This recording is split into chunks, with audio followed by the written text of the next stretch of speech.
Ó, quando me deparei, é memorial acadêmico, quando me deparei com essa tarefa do doutorado, me ocorreu uma espécie de metáfora da memória. Editar metáfora ou analogia, vou colocar aqui, né?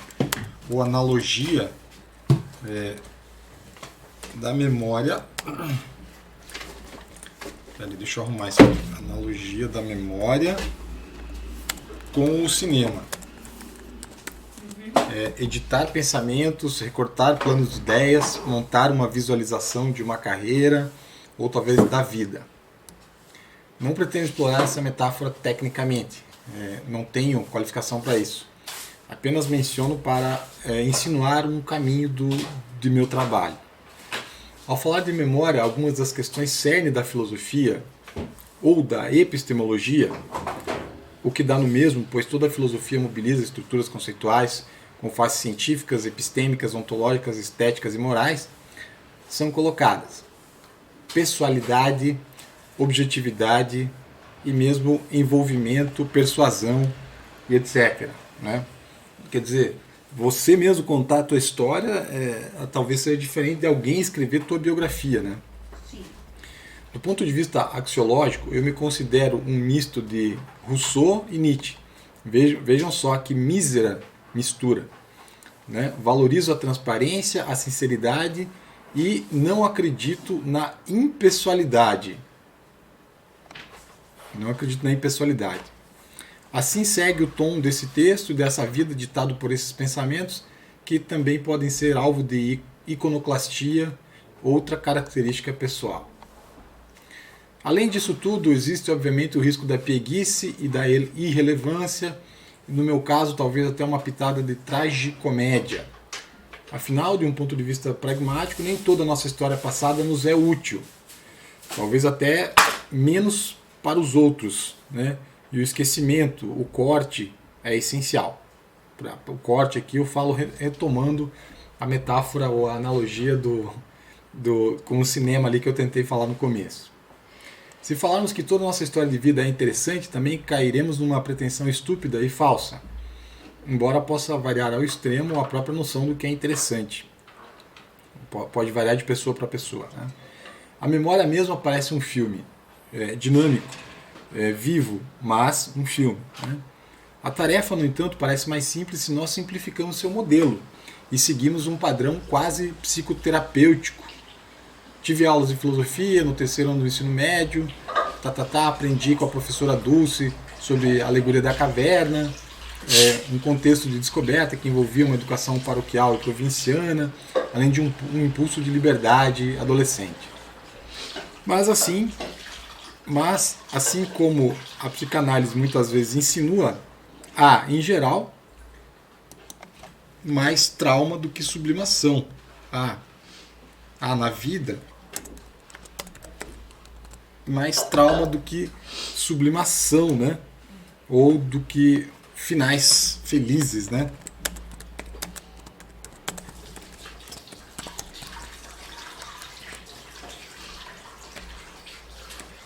Antes de ter essa única aula semanal de filosofia no terceiro ano do antigo segundo grau, eu saí da escola no fim do segundo. Quero dizer, eu continuei matriculado, mas reprovei 2 anos em que estava militando nos movimentos sociais, envolvido em acirradas lutas políticas. Depois passei 1 ano em ócio, lendo um ou outro livro de psicologia. Né? Depois eu voltei, né? Depois voltei para o terceiro ano.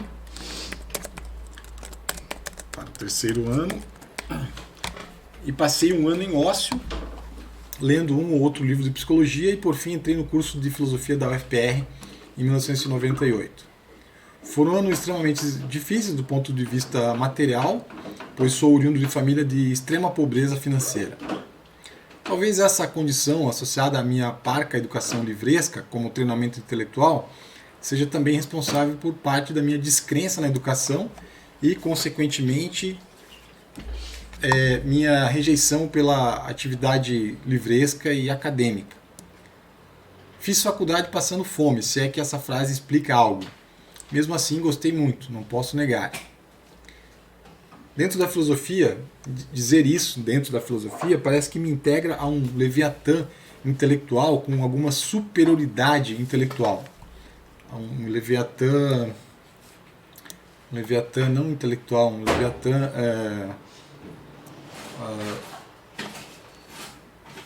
se pode se dizer um Leviatã metafísico, né?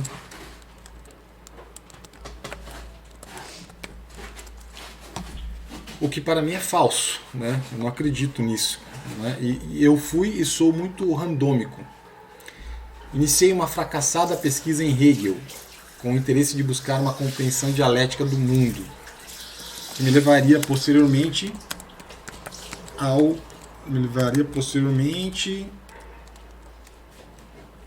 estudo de Marx.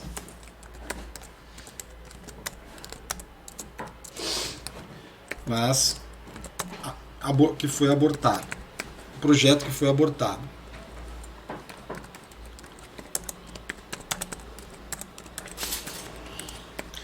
Evidentemente, tentar entender a dialética hegeliana não é tarefa para um calouro de filosofia.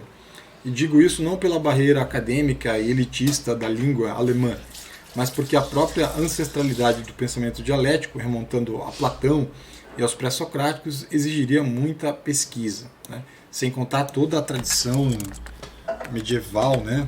Sem contar toda a tradição retórica, da Idade Média, né?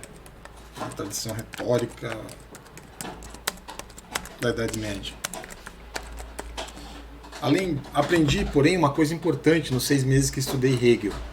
Não há ponto de partida privilegiado para o filosofar. Dá para parar com o barulho aí para eu poder fazer meu negócio? Essa tese eu extraí lá da introdução à Enciclopédia das Ciências Filosóficas. Uma das obras do Hegel que eu acho que é a única obra do Hegel que eu li algumas páginas, né? A introdução só. O pensar em geral e o pensar filosófico especificamente, diz Hegel, é um dobrar-se sobre si mesmo. E essa dobra pode começar de qualquer ponto, pois todos são equidistantes do centro do espírito do pensar. Imagem teológica do pensar, né? Talvez, não sei dizer, não sei ao certo, né? Parei por aí e considero um bom extrato, considero um extrato suficiente, né? Poderia ter aprendido mais coisas com Hegel, suponho, né? Meu segundo fracasso foi um estudo sobre o elogio da loucura de Erasmo, e aqui falo de um completo fracasso, porque não entendo nada daquilo, para além de uma espécie de poesia onde a loucura seria uma grande metáfora do espírito humano, né? Aprendi Descartes, aprendi Nietzsche,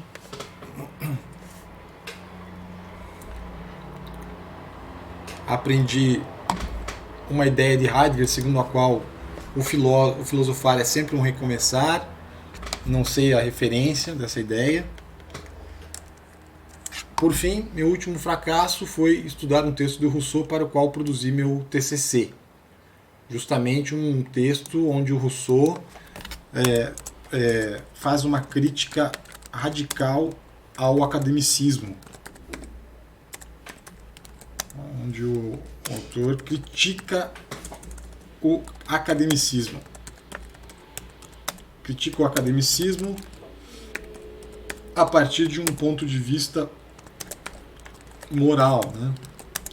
E, de fato, eu não tenho como negar que Rousseau tem razão sobre muitos aspectos, né? A universidade é repleta de egocentrismos, narcisismos e egoísmos, né? A universidade não é um ambiente idealizado, né? Ela é composta por pessoas e tem inclusive disputa, né? Disputas muitas vezes desleais e até antiéticas, né? Parte disso talvez até influencie um pouco o meu pensamento agorafóbico, digamos assim, né? E essa ideia de uma espécie de autonomia para não se submeter a uma instância arbitrária, né? No fundo, né? Embora se possa dizer que seja a única que nós temos, né? Que é esses coletivos críticos que as universidades fomentam, né? Alguns mais ou menos éticos, no sentido de contendo alguma lealdade humana ou coisa do gênero, né? Depois fiz um mestrado acadêmico em 2005 sobre Parmênides, concluí e fui aprovado. Eu queria compensar minha parca formação em filosofia antiga. Ao longo da minha graduação, o curso era focado muito em filosofia moderna. Nossos professores da época eram muito ligados a esse período histórico e eu até mesmo eu vi pouca oferta de disciplinas de filosofia antiga. Então fui fazer um mestrado em Parmênides na UFSC e fui estudar, né, com vistas a ter, digamos assim, uma entrada, né, na filosofia antiga, né. Considero um novo fracasso e meu texto, a dissertação, não vai muito além de articular uma espécie de Frankenstein que integra partes da física de Aristóteles, aspectos da visão de Nietzsche acerca dos pré-socráticos e elucubrações como tentativas de leitura estrutural do poema, o ser e sua teleologia mágica e imóvel, né? Eu tive uma divergência muito grande com o meu orientador na época, porque eu queria desenvolver a tese de que a visão do Parmênides é uma imobilidade física mesmo, não é uma imobilidade, como é que eu posso dizer, conceitual, abstrata do ser, né? Eu queria desenvolver essa tese. Meu professor, que é um brilhante platonista, não achou que era um bom caminho, e aí eu tive que me adaptar a isso e o resultado é péssimo, né? Mais um fracasso, né? Aprendi mais sobre Platão ensinando a apologia de Sócrates para meus alunos, ensinando a alegoria da caverna e o livro 1 da República, né? Além de um trecho do Fédon que me é útil eventualmente, né? Onde há uma discussão sobre o igual, e que eu discussão sobre o igual, peraí, e que eu uso como modelo da epistemologia platônica. Epistemologia e metafísica platônica. Em 2017, daí eu passei então desde 2008 até 2017 afastado da universidade, só dando aulas, né, enfrentando o ensino público com todas as desgraças que o acompanham. A gente hoje está no fundo do poço, né? Não era tão ruim, a gente já achava ruim nos anos passados e agora piorou. Em 2017, mesmo assim, eu entrei no ProfFil, que é um projeto, né, um mestrado profissional, vocês conhecem, né, da UFPR, com um projeto intitulado Teoria Cinematográfica como Objeto de Reflexão Filosófica. É um título vago e que, apesar de aprovada a dissertação, eu considero que resta para mim ser melhor demonstrado, né? Ele parte de algumas questões iniciais, assim, um artigo do Almond, do filósofo francês Jacques Almond, cujo título é Pode um filme ser um ato de teoria? Ele faz esse questionamento, né? E a resposta dele, ela é uma resposta que se aproxima um pouco da filosofia analítica, né? Que é um outro problema, né? Um problema dessa relação entre filosofia continental e analítica, né? Que eu tomo como, de um lado, o Bergson, né, numa dessas pontas, e do outro o Bordwell, que é um filósofo americano que eu tenho interesse de pesquisar e ter, digamos assim, extrair ideias, né? O artigo do Almond, ele vai fazer uma coisa bem curiosa, digamos assim. Ele quase faz uma análise que tem uma pegada analítica, né? Porque o tom, assim, digamos, é bem analítico, né, do texto do Almond.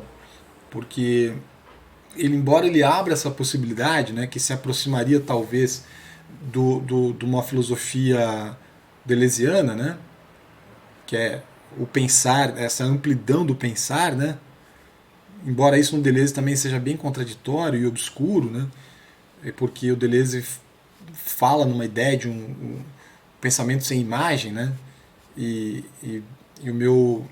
uma das minhas ideias aqui é que não existe pensamento sem imagem, tá? E que por isso justamente por isso há uma relevância no estudo do cinema como um espaço de filosofar, né?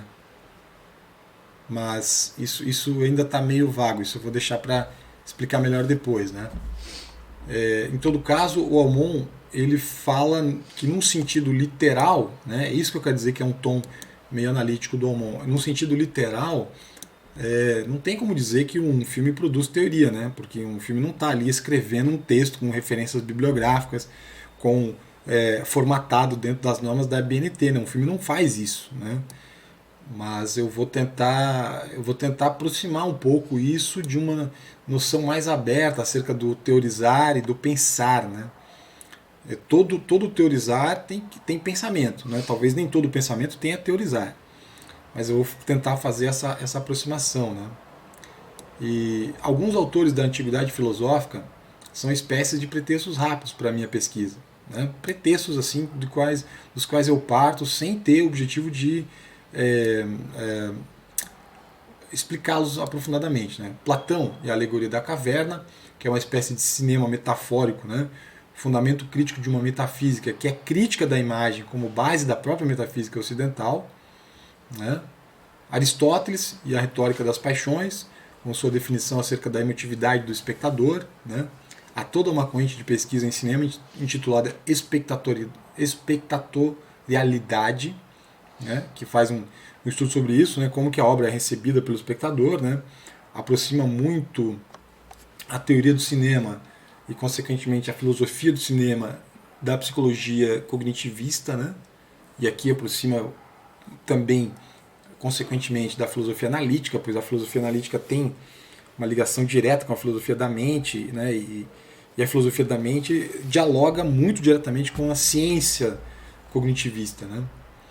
Mas voltando aqui desses pretextos rápidos antigos, né? Mesmo Longino, né, com uma definição inicial de sublime, como sendo o sublime para o Longino é o ponto alto do discurso, né? Essa última asserção, aliás, é um tema a se pensar, né? Discurso versus imagem. Quer dizer, a pintura pode retratar o sublime, né? A pintura pode demonstrar o sublime. A imagem em movimento também, né? Um filme que me faz pensar no sublime emotivamente é o Uncle Bon Me, e justamente representa uma virada no meu gosto cinematográfico, né? Eu quero colocar aqui também que eu aprendi Montaigne. Esqueci de mencionar, eu acho muito importante esse filósofo. Gosto muito, né? Aprendi tardiamente, né? O meu orientador era o Luiz Eva, e ele me orientou em Rousseau, mas a pesquisa dele é em Montaigne, né? Mas como eu briguei com o Eva porque ele é um cirista, né? Eu acabei perdendo contato com ele. O Eva me bloqueou no Facebook. Enfim, mas ele é uma pessoa que manja muito, né? Se eu posso usar essa expressão assim trivial, manjar, né? Porque ele está estudando Montaigne, sei lá, a vida toda, né? Então, de fato, ele tem que ter algum acúmulo nesse filósofo, né? E é uma das coisas que eu tenho dificuldade, essa decisão por permanecer num único autor monotonamente até o fim da vida. É claro que eu suponho que os pesquisadores leem outras coisas e tal, mas eles acabam sempre voltando para aquele ponto ali, né, de espécie de ponto de conforto, né, aquela espécie de zona de conforto, né. Na produção cinematográfica existem diversas técnicas que refletem a imagem do pensamento, para emprestar uma expressão da filosofia do Deleuze, que de certa forma tornam comum a própria atividade intelectual. Por exemplo, a noção de argumento de um filme, vejo que eu estou falando até da parte não visual propriamente, né? Então, vejam que um filme tem uma espécie de uma face, talvez se possa dizer assim, puramente discursiva, que é um argumento, né? Um roteirista começa a escrever um filme, na mente dele, vamos dizer assim, começa a rodar o filme com uma ideia de um argumento, né? Pelo menos eles dizem isso, eles dizem que começa assim, né? Começa com sei lá, um insight que ele tem, e esse insight pode estar ligado a um argumento, né? Seja lá qual for, né? Essa ideia, essa noção de argumento de um filme, argumento em roteiro, estou falando, tá? Ela bem pode servir para qualquer espectador, analisador, e contribuir em alguma medida para a reflexão de cunho fenomenológico, segundo a qual o olho não é mero paciente do mundo que vê, mas constrói sua substância, e não apenas no sentido imagético ou audiovisual, né? Como um projetor de cinema invertido, mas no nível da compreensão discursiva também, né? Eu estou aqui insinuando, tá? Como eu entendo a fenomenologia, né?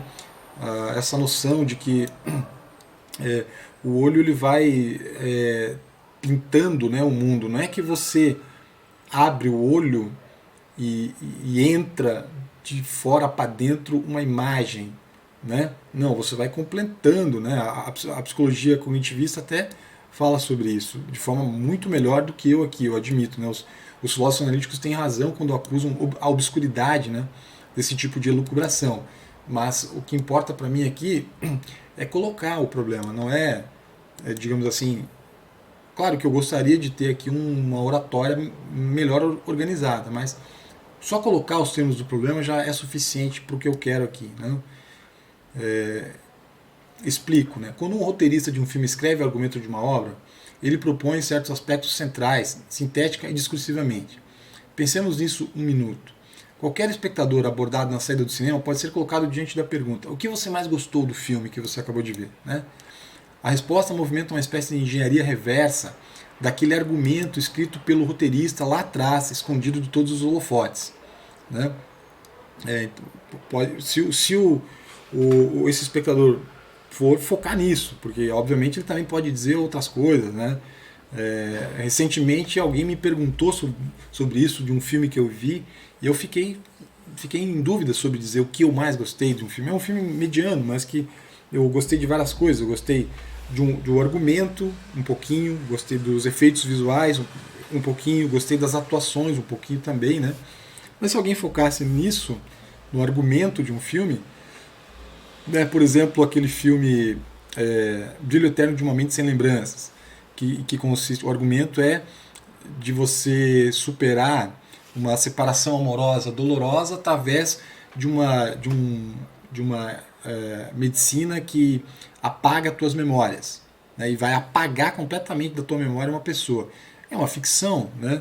Eu acho que alguém poderia dizer esse argumento é interessante, né? É um argumentozinho, né?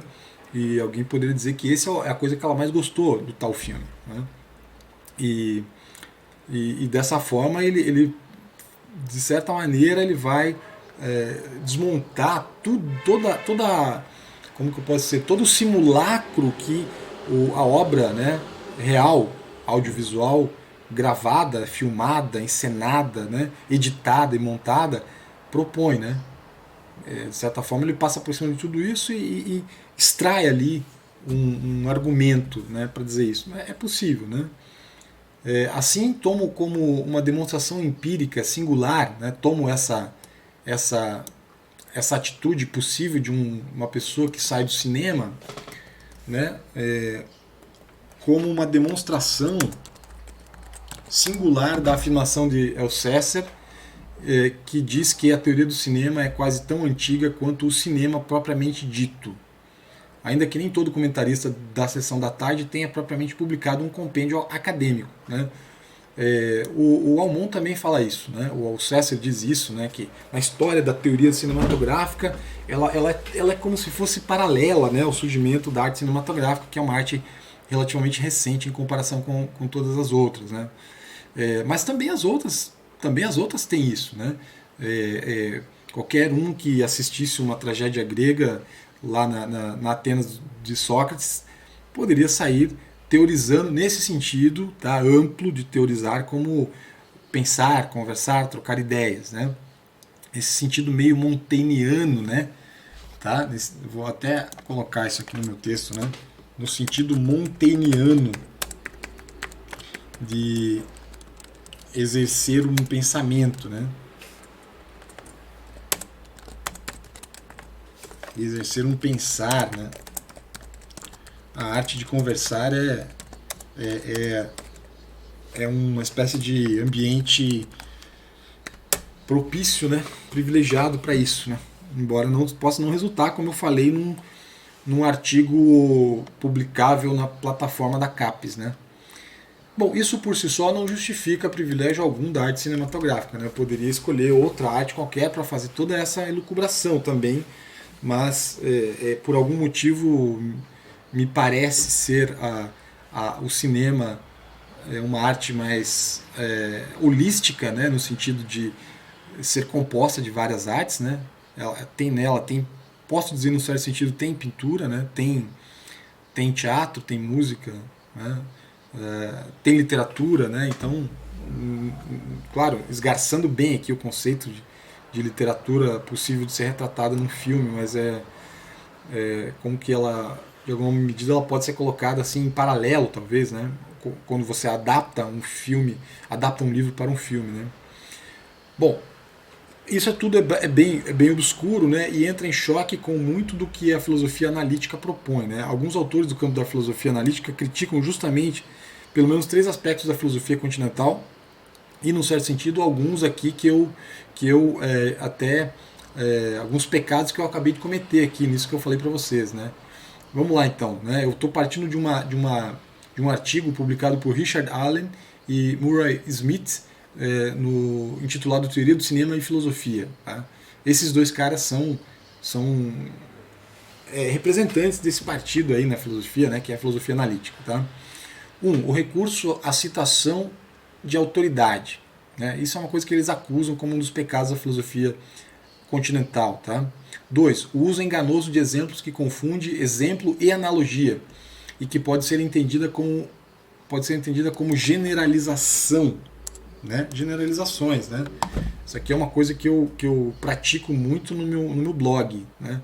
Parto de um evento, qualquer uma impressão, às vezes, que eu tenho de um filme, para fazer uma elucubração que pode cair numa espécie de generalização, né? Quando eventualmente aquilo só é um caso que aconteceu naquele filme, né? Especificamente, né? E que talvez nem mesmo dentro da própria lógica interna daquele filme possa estar certo, né? E que cai no 3 aqui, que é essa obscuridade argumentativa, né? que esses caras acusam, né? Na crítica cinematográfica que faço, em parte essa última atitude é realizada, porque parto de pontos de vista específicos sobre filmes ou sensações, né, que eu tenho dos filmes para tecer considerações acerca dele. Allen e Smith reclamariam muito dessa crítica subjetivista, inclusive porque ela dificulta a aplicação do conceito de teoria de Popper. Né? Esse conceito de teoria de Popper vai ser importante ali para esses analíticos, né? Porque fala sobre a possibilidade de falsear as minhas afirmações lá no meu blog com contra-exemplos. Né? Bem, eu acho que isso existe sim, né? Sendo uma crítica subjetivista, você pode, né? Você nem precisa de muito, qualquer um que lê uma crítica impressionista subjetivista pode se colocar como um contra-exemplo e não há um padrão, por assim dizer, objetivo, né, que determine o que, vamos dizer assim, o que é verdadeiro, o que é epistêmico ali, né? Há uma liberdade em relação a isso, né? Mas talvez não seja o caso, visto que qualquer um bem pode tomar-se como contraponto impressionista das minhas críticas. Eles, no entanto, falam e defendem um sentido objetivo de filmes ou partes que possam falsificar afirmações subjetivistas. Né? A obscuridade argumentativa beira a acusação de pseudociência, digamos assim. Né? O que é bastante exagerado, num certo sentido, né? Mas, enfim, é o caminho, é o norte que esses caras colocam, né? Eu acho que uma característica da filosofia é a análise crítica, né? Então, eles são críticos da filosofia continental e eu acho que as críticas deles são pertinentes em muitos aspectos, mas a minha eu também rebateria dessa maneira, né? Me parece, vamos dizer assim, desproporcional, né? Se você tomar esse fenômeno de blogs de crítica de cinema, né, que pipocam e tem até um amigo que escreveu uma tese sobre isso, uma tese de doutorado, um conhecido meu, né, que escreveu sobre isso, um jovem doutor, né, que fez uma tese onde ele pesquisa a crítica cinematográfica na internet, né? Mas, enfim, se eu tomasse o argumento, talvez eu esteja errado de tomar o argumento deles dessa maneira, mas se eu tomasse o argumento deles dessa forma, né, eu chegaria no meu blog, né, e diria: Roberto, esse teu blog é pseudociência. Paciência, né? Paciência. A obscuridade argumentativa então beira a acusação de pseudociência, digamos assim. A própria ideia de proximidade entre a filosofia e a literatura pode ser invocada para justificar a obscuridade, alegando que uma imagem é tão legítima quanto a lógica. Bom, isso aqui preciso explicar melhor depois, né? Nem eu sei o que eu quis dizer aqui, se é que eu quis dizer algo, né? Realmente a linguagem filosófica é diferente da literária, mas isso impede transposição? Né? Não impede transposição, né? Não impede que um filósofo faça filosofia por meio da literatura, né? Tem exemplos disso. Zaratustra, que é péssima literatura, mas tem uma... E também com filosofia, eu acho que acaba sendo, né? Thomas Mann me parece assim, já é ótima literatura, ou literatura de boa qualidade, com um componente filosófico, até mesmo psicológico, psicanalítico, bem relevante, né? Os autores insistem que a falácia poética é um grave problema da má filosofia e que perdem inclusive a clareza tão característica da filosofia analítica, né? O que eles diriam disso que eu estou falando aqui, né, gente? Eles diriam disso tudo, né? A base para o paradigma da teoria do cinema dos anos 70 e 80 é a teoria semiótico-psicanalista da posição subjetiva, né? Bom, aqui essa posição subjetiva já dá para entender, né, como que isso, de certa forma, me influencia, né? Como que isso está me influenciando num certo sentido, porque o meu trabalho como crítico, se é que eu posso me considerar um crítico de cinema, é bastante impressionista e subjetivista, né? De Hegel e Sartre a Lacan, de um lado, né, e de Russell a Derrida e Kristeva de outro, né? Ambos uma tradição continental, né? Tradição continental, portanto, de ambos os lados, né?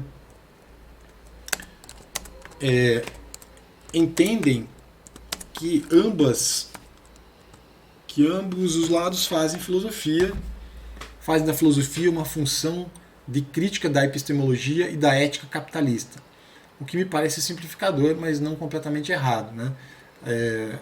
Existe, sem dúvida, né, nesses autores, ou pelo menos em alguns deles, um impulso, né, de crítica epistemológica associada a uma crítica da ética capitalista, né? Mas não vou entrar nesse mérito agora, que é inviável, né? Não dá tempo, né?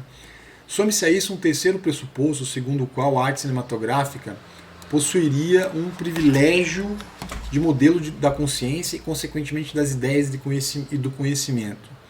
Algo similar à frase do Althusser de que o cinema foi a memória do século XX, ou que emula a mente humana, né?